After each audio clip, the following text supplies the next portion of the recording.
다시 한번 의미 있는 존재가 되고 또 의미 있는 상대가 되도록 꽃이 되어야 된다. 향기를 품기를 품을 수 있는 그런 성도님들이 되어셔야 된다. 이렇게 말씀을 드릴 수 있습니다.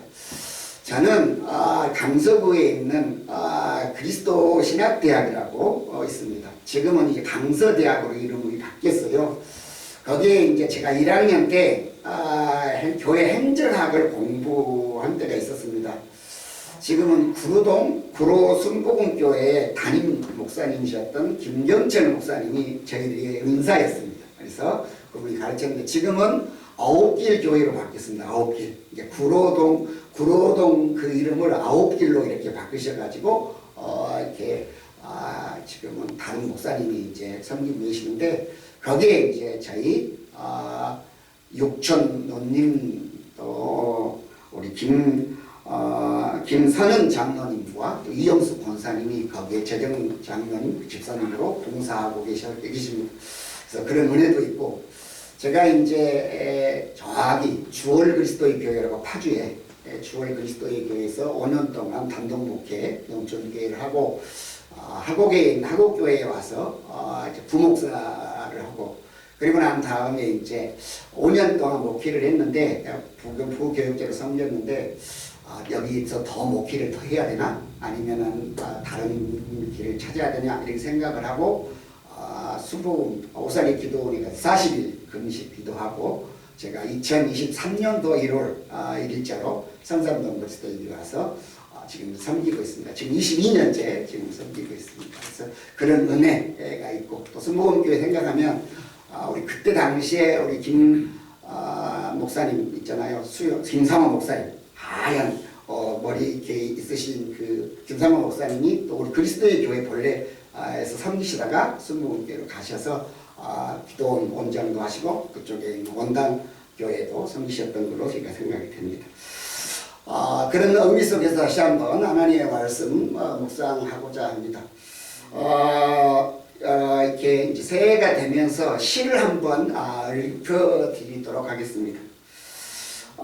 내가 그의 이름을 불러주기 전에는 그는 다만 하나님의 몸짓에 지나지 않았다. 내가 그의 이름을 불러주었을 때 그는 내게로 와서 꽃이 되었다. 내가 그의 이름을 불러준 것처럼 나의 이 빛깔과 향기에 알맞는 누가 나의 이름을 불러다오. 그에게로 가서 나도 그의 꽃이 되고 싶다. 우리들은 모두 무엇이 되고 싶다. 너는 나에게 나는 너에게 잊혀지지 않는 하나의 눈치 되고 싶다. 이런 시가 있습니다. 이 시는 우리 김춘수 시인이 쓴 꽃이라는 시입니다. 우리 2024년 한 해 동안 힘차게 살아가시면서 서로에게 꽃이 되실 수 있기를 주님으로 축원을 드립니다. 아멘. 마지막 이렇게 우리 서로 향기를 맡으면 꽃향기를 맡으면 흐뭇해지고 또 어때요? 기분이 좋아지잖아요. 또 꽃을 선물 받으면 어때요? 행복해집니다. 그런 것처럼 서로에게 꽃이 되자는 거예요. 서로에게. 마지막 식구처럼 우리들은 모두 무엇이 되고 싶어 합니다. 그죠? 무엇이 되고 싶다. 너는 나에게 나는 너에게 잊혀지지 않는 하나의 눈짓이 되고 싶다라는 것입니다. 그렇습니다. 서로에게 의미 있는 존재, 의미 있는 상대가 되어보실 수 있기를 주의 이름으로 권면을 드립니다. 그러니까 상대에게 뭔가 의미 있는 그런 존재가 되었으면 좋겠습니다. 오늘 읽은 성경 본문에서 서로에게 의미 있는 삶, 그것도 복된 삶이 된 이야기가 나오게 됩니다. 우리 창세기 창세기는 이제 아브람, 이삭, 야곱, 요셉에 대한 이야기잖아요. 근데 요셉을 하나님께서 이제 특별히 사랑하셔가지고 애굽 땅으로 이제 보내는 과정이 있는데 시기 질투하게 되잖아요. 형님들이 팔려가게 됩니다. 너무너무 낯선 땅에 가게 되죠. 그죠? 17살 소년 시대에 갔단 말이죠. 노예로 팔려갑니다. 얼마나 두려웠겠습니까? 그죠? 우리가 고향을 떠나 나와서 이렇게 소외지에서 우리가 보통 많이 살잖아요. 그렇게 다 살 때는 그래도 고향이 있으니까 언제는 갈 수 있다 이런 생각이 드는데 지금 노예로 팔려왔으니까 자유가 없잖아요. 그죠? 그러니까 얼마나 두려웠겠습니까? 유대 땅, 유복한 집에서 살던 아이, 그것도 아버지의 유별난 사랑을 독차지하며 살았던 아이가 갑자기 시기하는 형들의 배신으로 먼 나라 애굽으로 팔려갔습니다. 그 얼마나 두려웠겠습니까? 그 낯선 나라에 보호자가 없습니다. 그리고 말이 통했습니까? 말. 이제 우리가 언어가 잘 통하지 않잖아요. 그러니까 너무너무 외롭고 고통스러운 시간들이었을 것입니다. 다시 돌아갈 것이라는 희망이 없습니다. 완전 절망적 상황입니다. 갑자기 절망적인 구렁텅이에 빠져버렸습니다. 그런데 그 애굽의 종이 팔려왔다는 1절 말씀, 그죠? 팔려왔다는 1절 말씀 이렇게 보게 되면 이렇게 나오잖아요. 요셉이 쭉 나오게 되는데 애굽에 내려가며 바로의 친위 대장 애굽 사람 보디발이 그를 그대로 그리로 데려갔다 그런 말이죠. 그런데 2절 말씀이 중요합니다. 2절 여호와께서 요셉과 함께 하심으로 그가 형통한 자가 되어 그의 주인 애굽 사람의 집에 있으니라 라고 말합니다. 팔려왔습니다. 팔려왔는데 하나님께서 누구와 함께 하셨다고요? 요셉과 함께 하셨다는 요셉. 사랑하는 성도 여러분, 요셉의 이름, 요셉의 닉네임이 있습니다. 닉네임. 그러니까 우리가 말하는 별명, 그런 것이 있는 것이죠. 바로 하나님이 그와 함께 하심에입니다. 그러니까 요셉은 하나님이 늘 함께 하셨다는 거예요. 임마누엘. 하나님이 늘 그와 함께 하셨기 때문에 애롭지 않아. 그가 어때요? 하는 일들마다 형통했다라는 것입니다. 우리 오늘 성순복음교회 모든 성도님들이 이 요셉처럼 늘 하나님이 임마엘로 함께 해주시기를 저희는 축원을 드립니다. 아멘. 항상 하나님이 나와 함께 하신다는 자부심이 있어야 합니다. 그러려고 어때요? 말씀에 늘 무장하고 있어야 돼요. 또 기도에 무장하고 있어야 됩니다.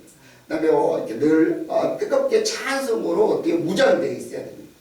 그러니까 지금 이 요셉은 지금 그 애로움, 절망, 고통스러움에도 불구하고 하나님이 어쨌다고요? 함께 해주셨다는 거예요. 이게 참 중요하잖아요. 하나님 함께 해주시지 않으면 애로움, 두려움, 공포 속에서 어때요? 좌절하고 낙담하고 심지어는 어때요? 우리가 마지막 선택을 해버리는 경우도 많이 있지 않습니까? 근데 하나님이 늘 함께 해주시니까 어때요? 기뻤다는 거죠. 그렇습니다. 요셉의 삶이 곤두박질을 짤 때마다 등장한 말이 이것입니다. 여호와가 그와 함께 하심에, 여호와가 그와 함께 하심에. 그가 그렇게 했더니 어때요? 형통했다는 거예요. 하나님이 그와 함께 하심으로 뭐 했다고요? 형통했다는 거예요. 그러니까 하나님이 함께 하시면 형통한 줄로 믿습니다. 아멘. 하나님이 항상 나와 함께 하도록 하나님을 붙들고 하나님과 동행하고 하나님께 매달리고 하나님 앞에 나와서 기도하고 하나님 앞에 찬양하고 또 말씀을 사모하면 어때요? 하나님이 당연히 함께 하실 수밖에 없지 않겠습니까? 요셉이 그런 사람이었다는 것이죠. 사랑하는 성도 여러분, 내 삶이 흔들릴 때가 있어요. 그죠? 내 삶이. 모두가 떠나갈 때, 때로는 모든 걸 잃어버렸을 때, 건강을 잃고, 물질을 잃고, 사람, 우리 친분과 관계를 맺던 사람을 잃어버릴 때도 있잖아요. 절망스러울 때, 내게 다가오시는 분, 그분이 여호와 하나님이십니다. 그 하나님이 나와 함께 하신다는 거예요. 그러니까 하나님이 함께 하셨기 때문에 어때요? 늘 승리할 수가 있었던 것이죠. 여러분 한번 생각해 보십시오.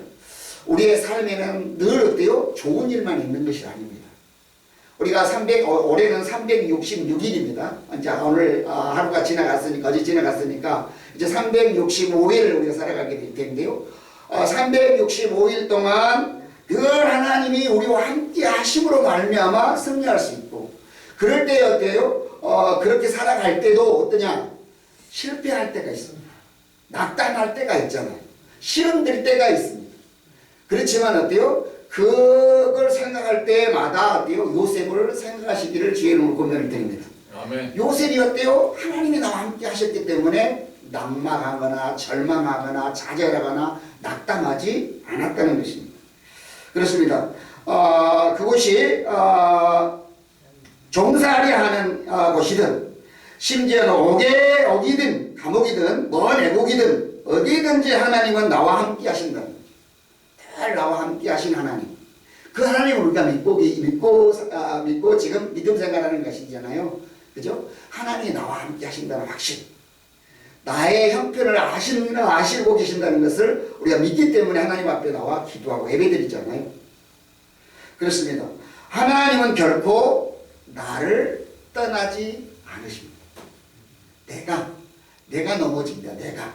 하나님은 어제도 오늘도 내일도 영원토록 동일하신 하나님이십니다. 아멘. 그죠? 그런데 내가 어때요? 연약해져서 내가 시험 들어서 내가 어때요? 자꾸 어때요? 하나님과 멀어지게 되는 거죠.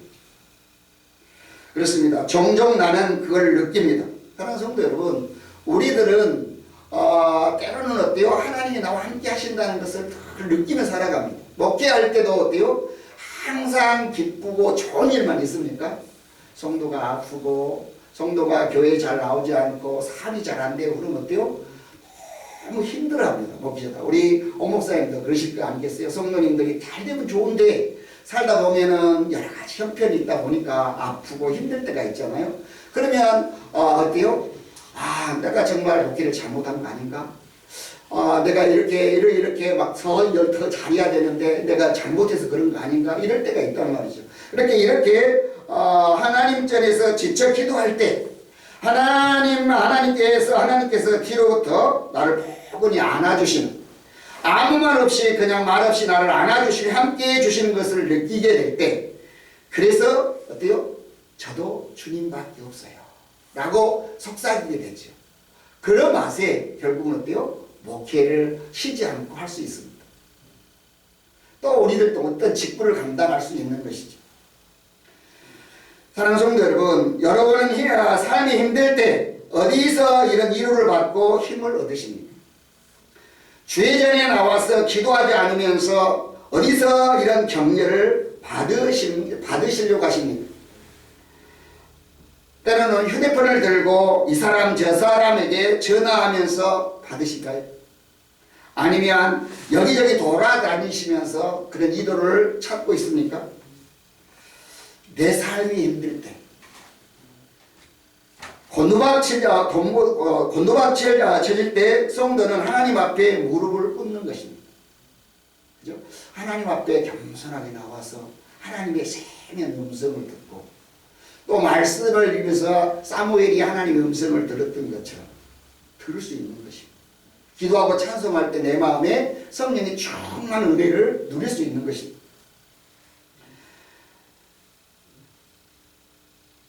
하나님 전에 나와서 기도하는 겁니다. 그러면 하나님께서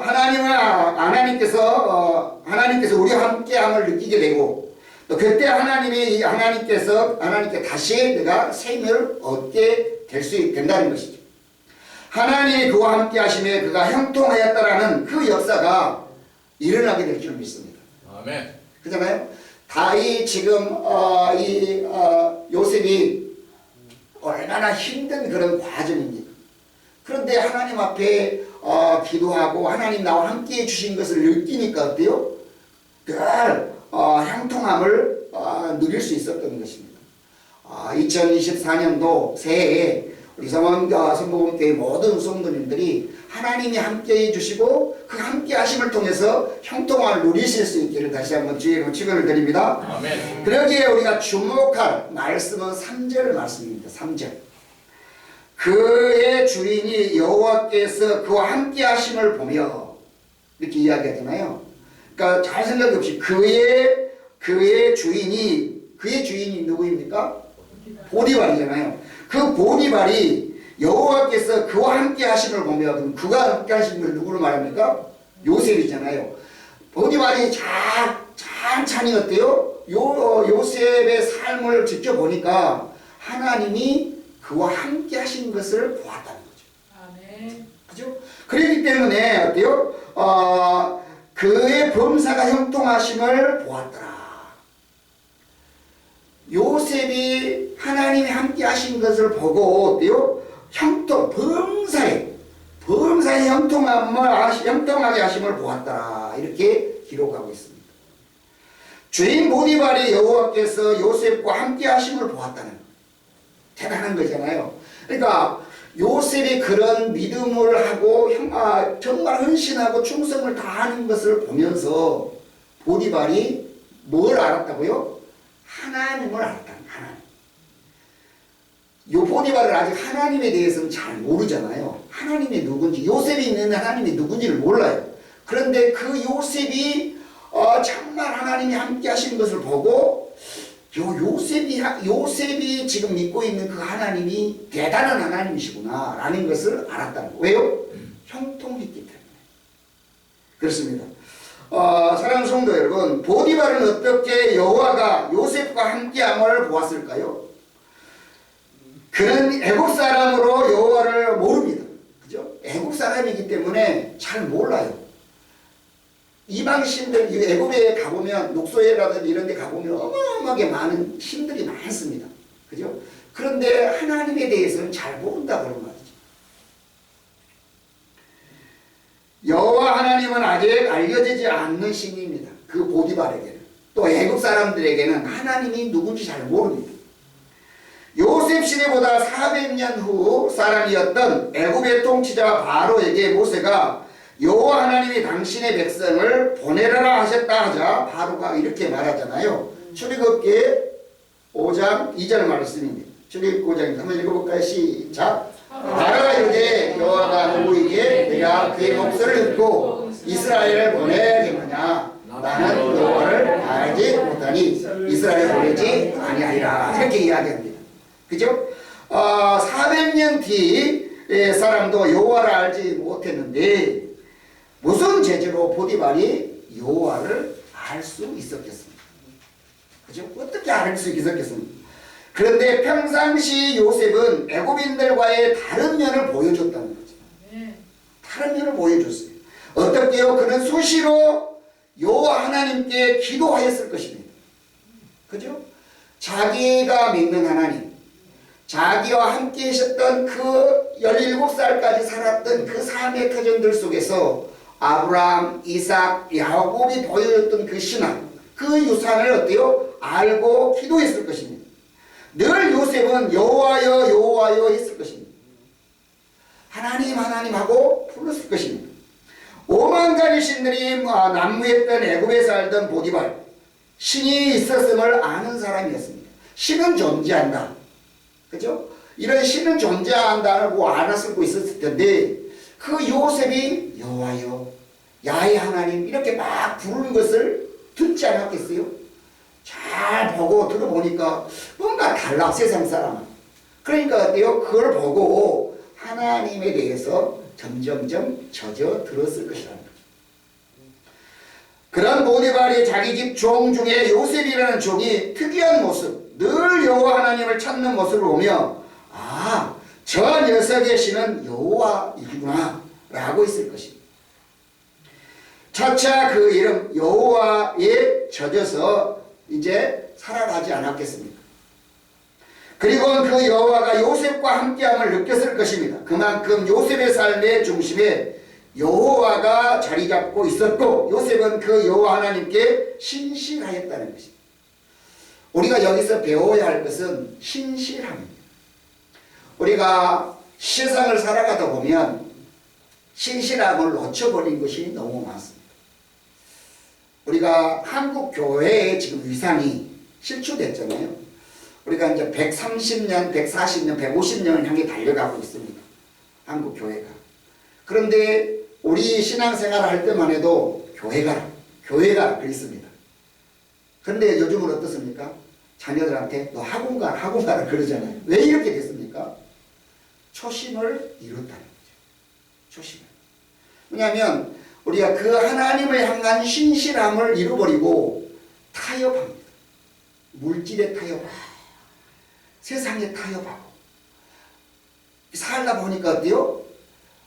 심지어는 세상에 매스컴에서 나오는 교회들, 목회자들, 짜잘한 사람들이 있긴 있잖아요. 정말 눈물로 기도하고 봉사하고 헌신을 하고 목숨을 다 바쳐 충성하는 주의 종들이 있는가 하면은 그 몇 사람의 그 잘못된 모습들 때문에 매스컴에서 막 베풀러 가지고 막 이렇게 매스컴이 탄핵 나다 보니까 모든 사람이 다 그런 걸로 생각하잖아요. 실질적으로 한국 교회가 약 10%, 15% 정도가 자립교회고 실질적으로는 85% 이하가 미자립교회잖아요. 그러니까 그렇게 조금 큰 교회들의 어떤 타락한 모습 또 그런 과정들 속에 목회자 이런 분들이 잘못된 모습을 비춰주다 보니까 사람들이 어때요?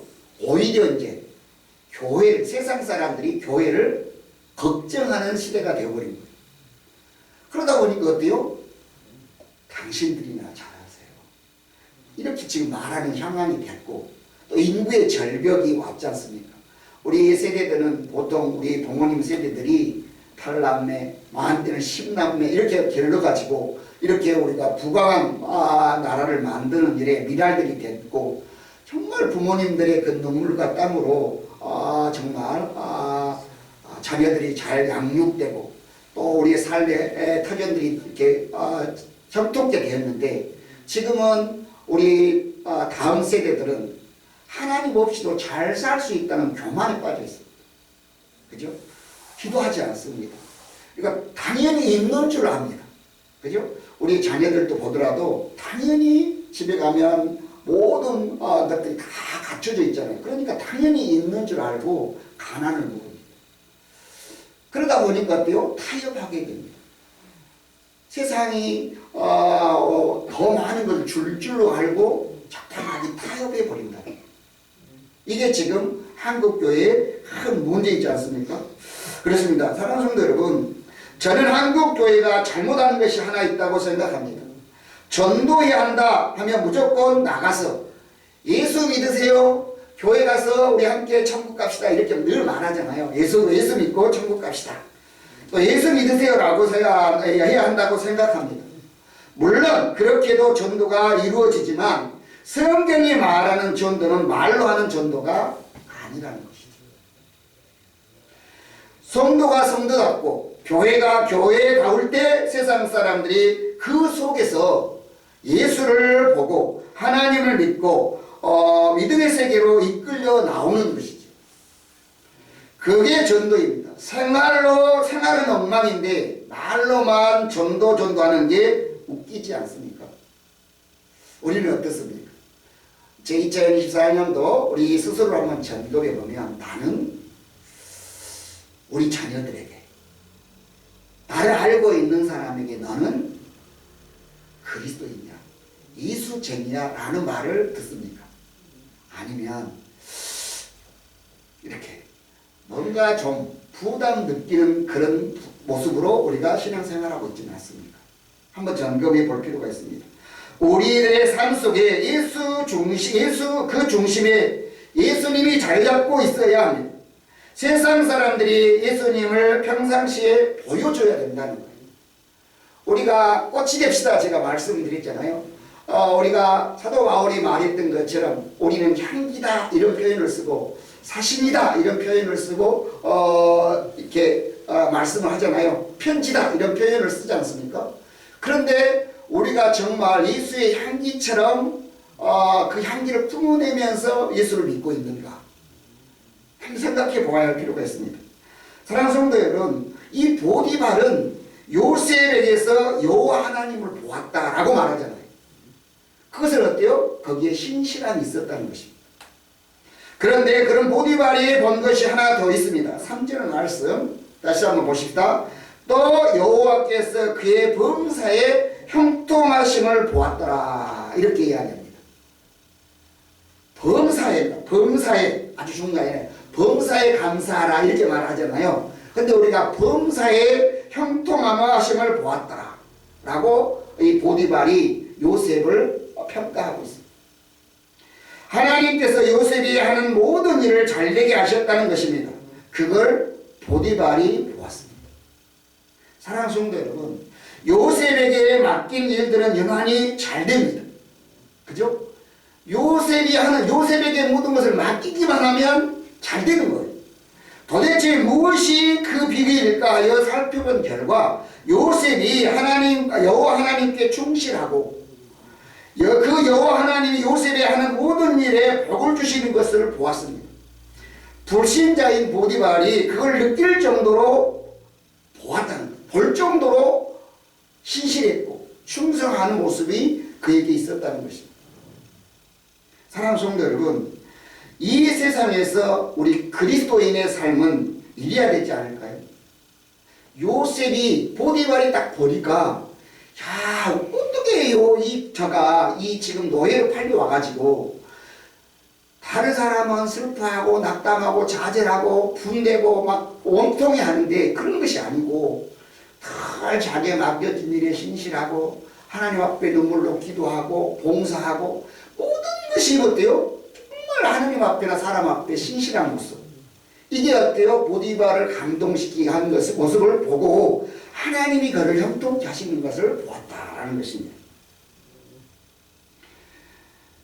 하나님께서 충실하여 세상 사람들, 불신자들이 우리가 하나님을 섬기고 하나님께 충성함을 볼 수 있어야 하지 않을까 생각해 봅니다. 세상 사람들이 우리를 볼 때, 저와 여러분을 볼 때 정말 다르구나. 정말 이 지금 있는 우리 성원 성복음교회 성도들은 세상 사람과 다르구나. 다른 교회 성도들과 다르구나. 라고 인정을 받을 수 있는 성도님이 되시기를 주의로 축원을 드립니다. 아멘. 그래서 우리가 하는 일마다 잘 이어서 세상 사람들이 이건 저들이 섬기는 하나님이 저들에게 복을 주셔서 잘 되는 거구나 하고 감탄하게 만들어야 하지 않겠습니까? 이게 우리가 2024년도 해야 할 일이라는 것이죠. 하나님의 축복, 형통의 복을 받고 싶으면 먼저 하나님께 충성하십시다. 아멘. 하나님이 우리를 인정해야 돼요. 하나님. 우리가 하나님이 함께 하신다라고 너무나 좋아하시잖아요. 그런데 그 하나님이 우리를 볼 때 하나님이 인정해야 됩니다. 하나님. 요셉처럼. 사람이 느낄 정도로 하나님께 충성합시다. 그 하나님께서 마침내 우리를 돌아보시고 당신의 영광을 위해 우리의 모든 일에 복을 주시고 형통하게 하실 수 있도록 충성하십시다. 그게 믿음입니다. 아멘. 어떤 사람은 직장에서 자신이 우리 그리스도인인 것을 감추려고 합니다. 자기가 예수 믿는 사람인 것이 드러나면 곤란해 할까봐. 그죠? 자기는 교회 다닌다고 생각 안 해요.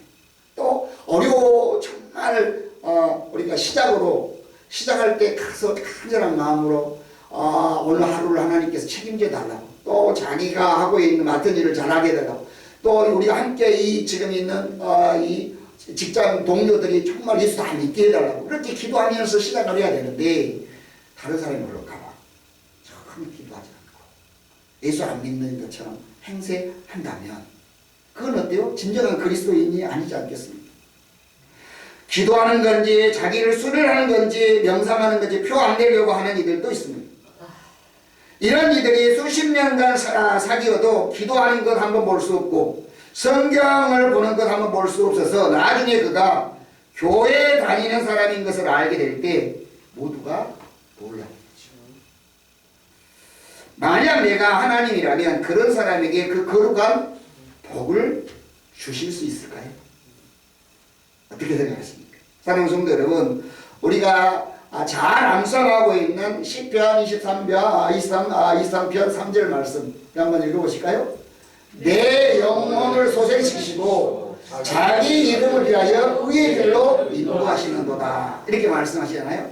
그러니까 너무나 잘 알고 암송하는 말씀입니다. 즉 나에게 이미 하나님의 백성이란 꼬리표가 딱 붙어 있잖아요. 그죠? 너는 하나님의 사람이야. 너 예수쟁이야. 예수 믿는 사람이야. 이런 꼬리표가 달려 있습니다. 타이틀이 붙어 있습니다. 그래서 하나님은 나를 의롭게 선하게 인도하십니다. 내가 하나님의 사람이라고 내가 그렇게 고백하니까 하나님께서 어때요? 인정하신단 말이죠. 그런데 내가 하나님의 백성이 아닌 것처럼 하고 다니면 그분이 과연 나를 하나님 백성다운 길로 인도하실까요? 이게 이제 문제예요. 내가 그런 것처럼만 하면 어때요? 선한 길로 인도할 수가 없는 것이죠. 왜 실패합니까? 왜 넘어집니까? 뭐 하는 것처럼 하기 때문에 그렇습니다.